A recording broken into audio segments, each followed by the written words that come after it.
been using this bag for more than 6 months now, so I think it's time to give you guys a quick little update on how it's been working out, especially because I know that quite a few of you are still interested in getting it.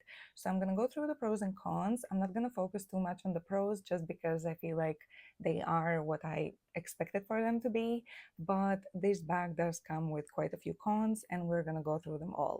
But let's start with the positive. Let's start with the good things about this bag. And I think that one of the best things about this bag is that it has a timeless design. This is a very classic bag shape. It's almost as if you would ask a child to draw a bag and this is what they would draw, you know. But simplicity is not necessarily a bad thing, and I think in this case it works because the signature Bottega Veneta intrecciato leather weave gives it that little Bottega twist. And so it's simple, but it works. And I look at it almost as if it was a Bottega Birkin, because I just don't see it ever going out of fashion. It's so simple and it's just a beautiful bag. Another great thing about this bag is the quality. This is a very high quality bag. You don't have to baby it whatsoever. You can use it guilt-free, you can throw it around guilt-free. I mean, I wouldn't recommend it, but if you have to, you can. I have used it in the summer heat. Summer started early here in Spain, and I've also used it in the snow. And there's literally zero traces of anything. The bag looks brand new. It's in absolutely pristine condition. Another huge pro for this bag is that it's so easy to style. It goes with literally everything. And I think it's because of the classic shape of it and because it doesn't have any logos, and it also has minimal hardware. So there hasn't been a case when I have worn this bag and I've been like, this is too much or this doesn't go together. That has never happened because it goes with everything. Like, I wouldn't take this as an evening bag, but you know, on a daily basis for my day-to-day outfits, every single one. It has matched every single one, everything that I have worn. And the final pro that I would like to highlight for this bag is the versatility, because it can be worn in multiple different ways. So it can be worn as a shoulder bag, single strapped, and the strap is also long enough to be worn as a crossbody bag. Then you can also move the strap and use it as a shoulder bag, double strapped. And then you can also use it as a top handle bag. You can either completely remove the strap because it is detachable. You can open this little knot over here and completely remove it, or you can leave it on and tuck the strap inside of the bag to use it as a top handle bag this way. The strap is actually one of the cons, so we're going to get into it now, but it is nice to have options. But now let's get into the cons, because I know that that's what you're waiting for. So the strap is actually the biggest con for me for this bag because it runs through the bag. I have some things inside, let's ignore them, but basically, as you can see, it goes through the bag like this. And so it is a little bit annoying.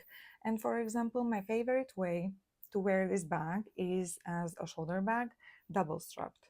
However, when it is actually on your shoulder, to open the bag, you actually have to move the strap like this, you see? So it's kind of going up in your armpit as you're trying to open it and access your things. So that's one of the things that I find annoying about it. And then of course you can use it as a shoulder bag, but single strapped. However, that doesn't really make things much more convenient, just because you are quite literally fighting with gravity. The only thing that you win if you're wearing it single strapped instead of double strapped is that the bag is not going inside of your armpit. But the problem is that the weight of the bag is dragging this bag down. So now you have an even bigger fight to open it because the strap is still running through the bag. So you have to open it even more aggressively when it's single strapped. And that kind of happens also when you're wearing it as a crossbody bag. However, when you're wearing it as a crossbody bag, you have both of your hands. So in that case, you can kind of hold the bag with one hand and open it with the other one. So accessing things is the easiest. I don't think that I have ever worn it as a top handle bag, and it's mostly because of the strap. Once again, the strap.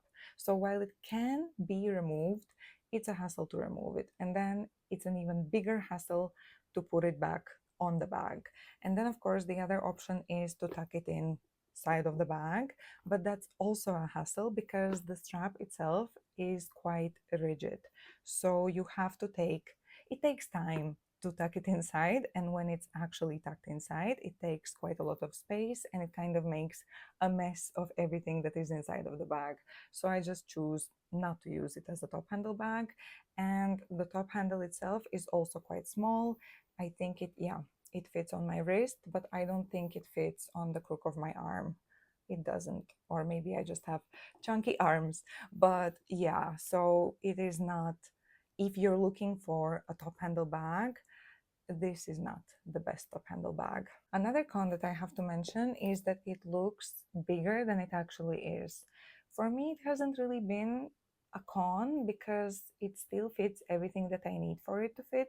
But if you do like to carry a lot of things with you, you may have certain expectations from this bag and it may not be able to fit as you think because of these side parts over here. These are like these little folds and they are also connected to the top handle of the bag. So basically the space over here is not usable. Like all of this, you cannot put anything over there. You can only use the middle part. I mean, over here there's a magnet, so you can use the space from over here to the bottom. All of this can be utilized, but these parts over here cannot.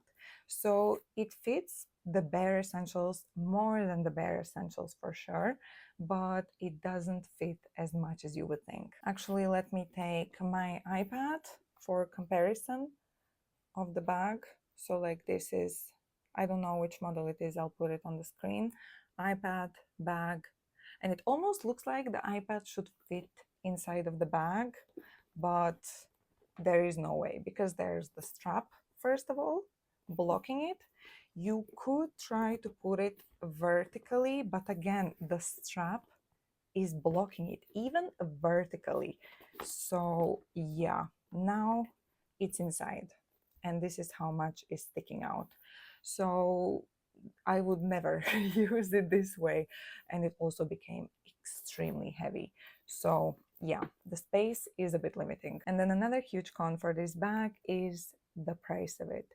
And I actually think that it's one of the main reasons why we haven't been seeing this bag as much as, for example, we did the Bottega cassette bag, the pouch. This costs, I think, double of what the pouch used to cost. Maybe not the pouch, the cassette for sure, because when the cassette came out, it was 1,900 euros.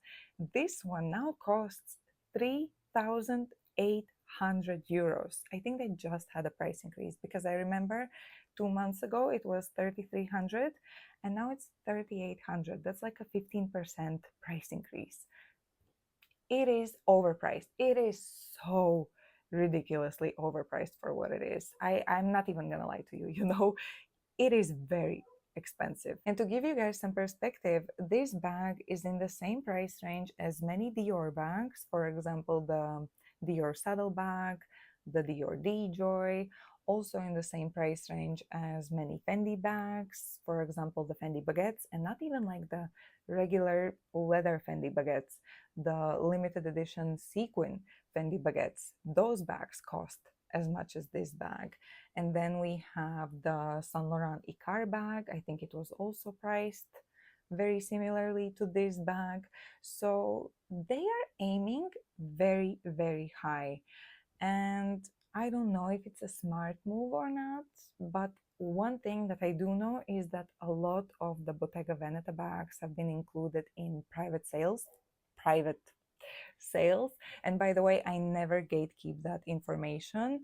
I always try to share it on my channel whenever I see that there are some great deals on bags that usually don't go on sale. So don't forget to subscribe to my channel because I try to share as much as I can, especially bags like this. If this goes on sale, I will definitely put it on my channel. So yes, be sure to subscribe.